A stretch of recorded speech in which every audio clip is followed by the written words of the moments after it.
আসসালামু আলাইকুম ভিউয়ার্স, কেমন আছেন সবাই? আশা করি সবাই ভালো আছেন।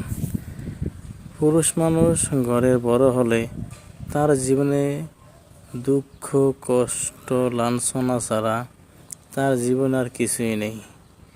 ঘরের বড় ছেলেরা কখনো সুখে একমুঠো ভাত খেতে পারে না। আজ না হয় কাল কষ্ট লেগেই থাকে। এই পুরুষ মানুষের কষ্ট বোঝার মতো আমার মনে হয় কেউ নেই। যে কোনো ফ্যামিলিতে বড় ছেলে থাকুক না কেন, তাকে একবার আপনি জিজ্ঞেস করে দেখতে পারেন, ভাই আপনি কি এখনো সুখী আছেন? সে হাসি মুখে বলবে, আলহামদুলিল্লাহ আমি অনেক সুখী আছি। কিন্তু তার ভিতরের যে কষ্টটা, এটা কেউ বুঝতে পারবে না, একমাত্র সেই জানে।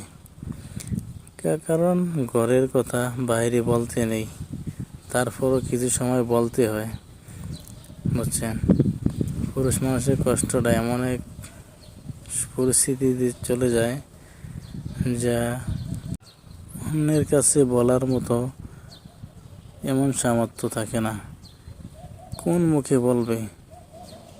ঘরে বড় ছেলে, সে নিজে কষ্টে থাকলেও কখনো নিজের সম্মানকে নষ্ট হতে দেয় না।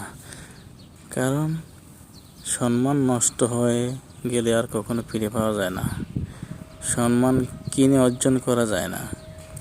কোটি কোটি টাকা দিয়েও সম্মান কিনা যায় না। যেটা আপনি মানুষের কাছ থেকে পাবেন, সেটা টাকা দিয়ে কিনতে পারবেন না। মানুষ ভালো ব্যক্তিকেই সবসময় নিজ আপন থেকে সম্মান করে, জোর করে কখনো সম্মান আদায় করা যায় না।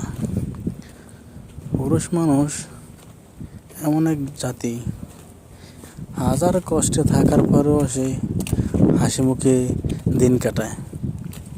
কখনো বলে নাই আমি কষ্টে আছি, কাউকে বুঝতেও দেয় নাই। আর ঘরের বড় ছেলে,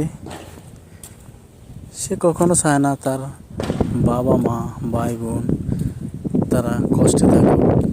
সে নিজে কষ্ট করে হলো বাবা মা ভাই বোনদের জন্য মুখে হাসি ফোটার চেষ্টা করে। কিন্তু এই জিনিসটা বুঝতে পারে না বাবা মা বা ভাই বোন, যে আমার বড় ভাই বোনের জন্য এত কষ্ট করতেছে, সে কি তারও কি একটু সুখ নাই মনে? তারও তো একটু সুখ করতে মন চায়। এটা আসলে সব ফ্যামিলিতে হয় না, আবার হয়ও, আবার সবার ফ্যামিলিতে সবাই বুঝে না। আমার কথাগুলো ভালো লাগলে লাইক কমেন্ট শেয়ার